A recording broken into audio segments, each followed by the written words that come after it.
has been issued against Gautam Adani. The Adani Energy Group has been charged in the United States over an alleged multi-billion-dollar bribery scheme. Bharat में हर साल corruption की वजह से 3 से 4 लाख करोड़ रुपए का नुकसान होता है।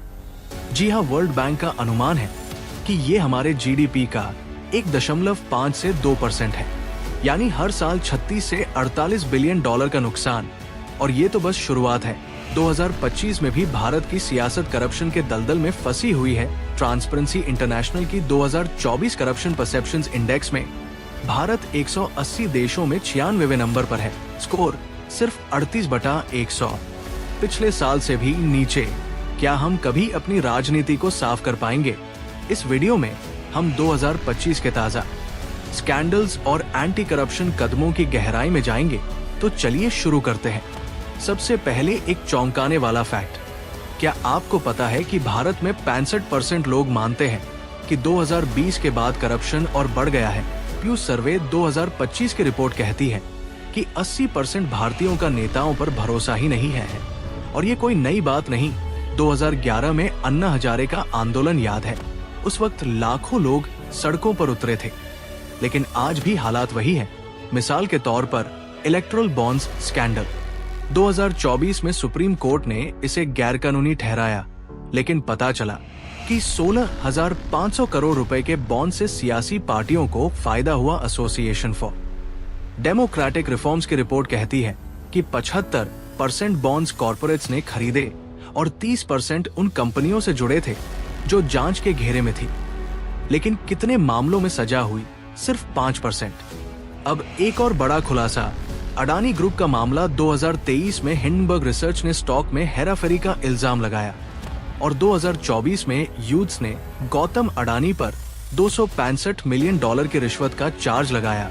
2025 तक अडानी ग्रुप का मार्केट वैल्यू 50 बिलियन डॉलर कम हो चुका है, लेकिन भारत में कार्रवाई अभी तक 0x पर 80% पोस्ट कहते हैं कि सरकार इसे दबा रही है।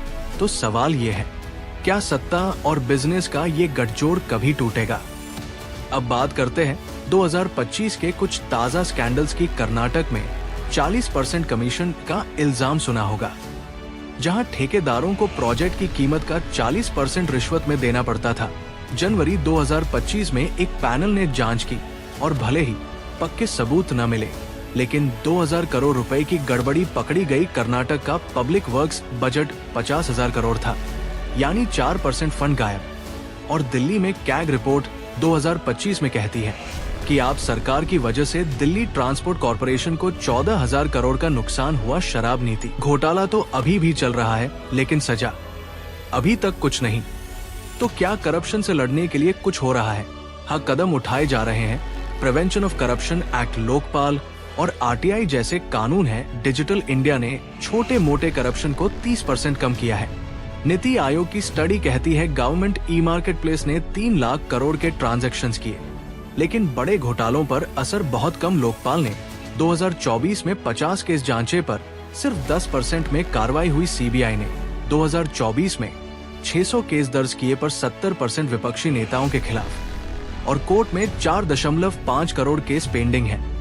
हर केस को 5 से 7 साल लगते हैं।